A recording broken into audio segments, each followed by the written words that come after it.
Hello students. Any education classes की इस video में आपका स्वागत है। आज के इस वीडियो में हम कक्षा छठवीं की भाषा भारती अर्थात हिंदी विषय की एट ग्रेड अभ्यास पुस्तिका जो कि वर्ष 2024-25 के लिए प्रदान की गई है, आज हम इसका पाठ 5 व्याकरण परिवार इसको देखेंगे कि इसमें जो भी प्रश्न दिए गए हैं उनके उत्तर हम किस प्रकार से लिख सकते हैं। तो चलिए, वीडियो स्टार्ट करने से पहले आप चैनल को सब्सक्राइब कर लें ताकि आने वाले वीडियो का नोटिफिकेशन आपको मिल सके और आप वीडियो का लाभ ले सकें। तो चलिए अब हम स्टार्ट करते हैं पाठ 5 व्याकरण परिवार। सबसे पहले पूर्व तैयारी एवं निर्देश दिए गए हैं जिन्हें आप पढ़ सकते हैं।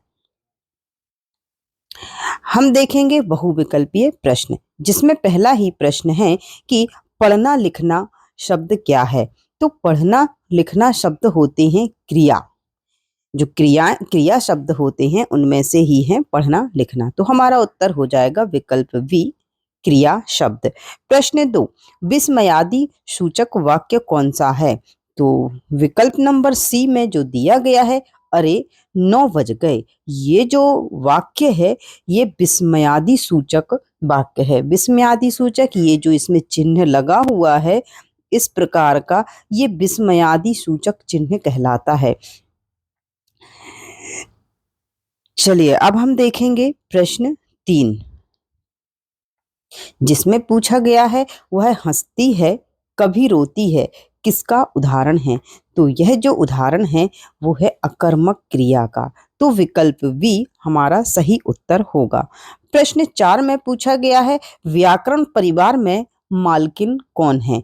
तो क्रिया है जो वो व्याकरण परिवार में मालकिन है। जो व्याकरण परिवार हमारा पाठ है उसमें क्रिया को परिवार की मालकिन बताया गया है। तो विकल्प ए हमारा सही उत्तर हो जाएगा। प्रश्न 5, जिसमें पूछा गया है कि निम्नलिखित में से देव भाषा कौन सी है। तो हम जानते हैं कि जो संस्कृत भाषा है यह देव भाषा है। तो इस प्रकार से विकल्प डी हमारा सही उत्तर हो जाएगा। चलिए नीचे अगले प्रश्न की ओर हम चलेंगे तो हमारे रिक्त स्थानों की शुरुआत होती है कि नीचे दिए गए शब्दों में से उचित शब्द चुनकर रिक्त स्थानों की पूर्ति कीजिए। तो हमें इन्हीं में से चुन करके, जो हमारे पास ये शब्द दिए गए हैं इनमें से चुन करके हमें रिक्त स्थानों की पूर्ति करना है।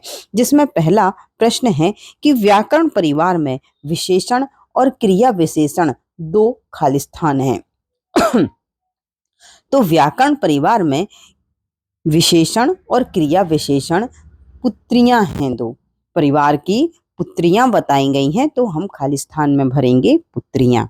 प्रश्न 7, मैं घर के सारे काम करता हूं, इस वाक्य में खाली स्थान क्रिया है।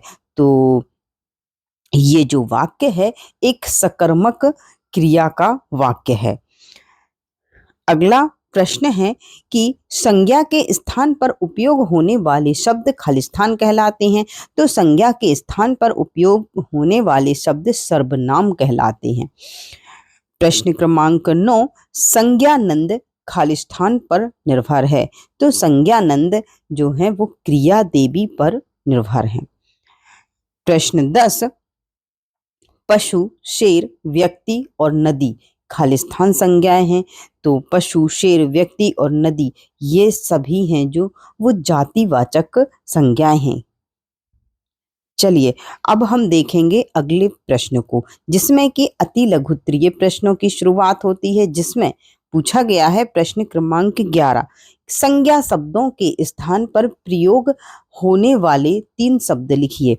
तो देखिए, संज्ञा शब्द के स्थान पर जो शब्द प्रयोग किए जाते हैं वह सर्वनाम कहलाते हैं, और उसकी संज्ञा शब्दों के स्थान पर जो हम प्रयोग करते हैं जैसे कि तुम, वह, उसने, आप, हम और अन्य शब्द भी यहाँ पर लिख सकते हैं। आप अपने मन से भी लिख सकते हैं। सर्वनाम शब्द लिखने हैं यहाँ पर, आप, आपने, तुमने, वह, उसने, उसका। हम नाम की जगह जिस शब्द का उपयोग करते हैं वह सर्वनाम शब्द कहलाते हैं और वही शब्द हमें यहाँ पर लिखना है। चलिए, अगला प्रश्न है कि अकर्मक क्रिया के कोई दो उदाहरण लिखिए। तो देखिए, अकर्मक क्रिया जिसमें कर्म नहीं दिया होता वह अकर्मक क्रिया कहलाती है। तो हमने इस प्रकार से ये दो वाक्य लिख लिए कि वह जा रहा है, तो ये हो गई अकर्मक क्रिया का उदाहरण। सीता लिख रही है, ये भी हो गया अकर्मक क्रिया का उदाहरण। अब यदि इसी में लिखा होता वह बाजार जा रहा है, वह भोपाल जा रहा है, तो ये सकर्मक क्रिया हो जाती, परंतु इसमें कोई कर्म नहीं दिया गया है, इसलिए ये जो वाक्य हैं ये किसके हो जाएंगे, अकर्मक क्रिया के। तो इस प्रकार से आप उदाहरण दे सकते हैं। प्रश्न क्रमांक 13 जिसमें पूछा गया है कि विशेषण शब्द के कोई चार उदाहरण लिखिए। तो देखिए, विशेषण शब्द के चार उदाहरण हमने इस प्रकार दिए हैं। राधा ने अच्छा काम किया, ये जो वाक्य है इसमें अच्छा है जो ये एक विशेषण शब्द है। फूल का रंग लाल है, तो इसमें जो लाल है ये एक विशेषण शब्द है। रंगोली बहुत सुंदर बनी है, तो जो सुंदर शब्द है ये क्या है, एक विशेषण शब्द है। मेरा घर दूर है, तो इसमें जो दूर शब्द है ये एक विशेषण शब्द है। इस प्रकार से हमने विशेषण शब्दों को वाक्यों में प्रयोग किया है। आप चाहें तो केवल शब्द भी लिख सकते हैं, और ये जो शब्द है ये विशेषण शब्द है, किसी की ये क्या कर रहे हैं, विशेषता बता रहे हैं। तो इस प्रकार से आप इस प्रश्न का उत्तर दे सकते हैं। अगला प्रश्न है कि मैं भोपाल जाता हूँ, वाक्य को भविष्य काल में बदलिए। तो देखिए, आप जानते ही हैं कि भविष्य काल की घटनाएं जो भविष्य में घटित होने वाली हैं उनको हम किस प्रकार से बोलेंगे। जैसे कि मैं भोपाल जाता हूँ, तो इसको हम भविष्य काल में बदलेंगे तो हो जाएगा मैं भोपाल जाऊंगा, आने वाले समय में कभी भी भोपाल जाऊंगा। तो ये हो गया भविष्य काल। तो इस प्रकार से आप इसको भविष्य काल में बदल सकते हैं। अगला प्रश्न है, यहाँ से लघु उत्तरीय प्रश्नों की शुरुआत है, जिसमें पहला प्रश्न प्रश्न क्रमांक 15 पूछा गया है इसमें कि निम्नलिखित ब्राह्म चिन्ह के बारे में लिखिए। तो देखिए, ब्राह्म चिन्ह है जो अल्प ब्राह्म, सबसे पहले हमें अल्प विराम के विषय में बताना है। तो हम जानते हैं कि जो अल्प विराम है, अल्प विराम अर्थात थोड़ी देर रुकना, जहां पर भी अल्प विराम लगा होता है इस प्रकार का चिन्ह लगा होता है। आपने हर जगह देखा होगा, जो अल्प विराम है वहां पर हमें थोड़ी देर रुकना होता है, और जिसका उपयोग वाक्य के अंदर वाक्यांशों को अलग करने के लिए किया जाता है। ऐसे ही पूर्ण विराम चिन्ह का उपयोग वाक्य के समाप्त होने पर अंत में किया जाता है। ये हमारा पूर्ण विराम का चिन्ह है। इसी प्रकार से अल्प विराम का चिन्ह, जैसे कि यहाँ पर देखिए ये लगा है किंतु परंतु मगर, ये जो हमारा चिन्ह होता है ये अल्प विराम का चिन्ह होता है। तो इस प्रकार से आप इनकी परिभाषा दे सकते हैं। अगला प्रश्न है कि समुच्चय बोधक शब्दों के प्रयोग करने की आवश्यकता कब होती है।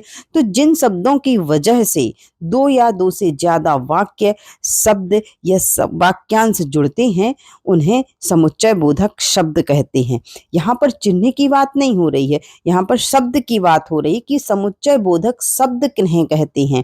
तो ऐसे शब्द जिनकी वजह से दो या दो से अधिक वाक्य जुड़ जाते हैं या वाक्यांश जुड़ जाते हैं उन्हें समुच्चय बोधक शब्द कहा जाता है। जैसे कि किंतु, परंतु, मगर। जैसे हम बात करते करते बोलेंगे किंतु उसने ऐसा किया, तो ये एक और वाक्य इसमें जुड़ जाता है। तो इस प्रकार के ये जो शब्द हैं ये कहलाते हैं समुच्चय बोधक शब्द। तो इस प्रकार से आप इसका उत्तर लिख सकते हैं। प्रश्न क्रमांक 17 इसमें पूछा गया है कि हिंदी भाषा को हिंदी कहना कैसे शुरू हुआ। तो हिंदी भाषा को देखिए, जो फारसी लोग हैं जब वो हमारे देश भारत में आए तो वो सिंधु नदी को पार करके आए, लेकिन वो सिंधु नदी को सिंधु ना बोल करके सिंधु नदी को सिंधु नदी को हिंदू कहते थे। और धीरे धीरे इस देश में जो रहने वाले लोग हैं उनकी भाषा को वो क्या कहने लगे, हिंदी। और इस प्रकार से जो हमारी भाषा हिंदी है उसका नाम क्या पड़ गया, हिंदी पड़ गया। तो इस प्रकार से आप इस प्रश्न का उत्तर लिख सकते हैं कि फारसी लोग सिंधु नदी को हिंदू कहते थे, इसलिए इस देश में रहने वाले लोगों द्वारा बोली जाने वाली भाषा को इन्होंने क्या कहा, हिंदी कहा। चलिए, अगला प्रश्न है कि निम्नलिखित गद्यांश से विशेषण शब्दों को छांटकर लिखिए। तो पहले ये गद्यांश पढ़ना होगा कि भोपाल एक सुंदर शहर है। तो इसमें से जो सुंदर शब्द है ये क्या है? विशेषण। वहां सड़कें बहुत चौड़ी हैं, तो सड़कें कैसी हैं? चौड़ी, तो ये भी विशेषण शब्द है। सड़कों के किनारे बहुत हरियाली है, तो बहुत क्या है? एक विशेषण शब्द है। वहां बड़े बड़े बगीचे हैं, तो बगीचे कैसे हैं? बड़े बड़े, तो बड़े बड़े एक विशेषण शब्द हो गया। पटरियों से आती जाती नीली लाल रेलगाड़ियों, तो नीली और लाल ये भी विशेषण शब्द हो जाएगा। तो इस प्रकार से आप इसमें आए हुए विशेषण शब्दों को छांट करके लिख सकते हैं। चलिए अगला प्रश्न है दीर्घ उत्तरीय प्रश्न। प्रश्न क्रमांक 19। ब्रह्म चिन्हों का उचित प्रयोग करते हुए अपने बारे में 5 बातें लिखिए। तो आप अपने बारे में कोई भी बातें लिख सकते हैं। यहाँ पर मैंने एक उदाहरण दिया हुआ है, आप इस प्रकार से भी अपने विषय में वाक्य बना सकते हैं और इन वाक्यों को आप बदल भी सकते हैं। आपको अपने विषय में 5 बातें लिखनी है, ठीक है, तो इसको आप लिख सकते हैं।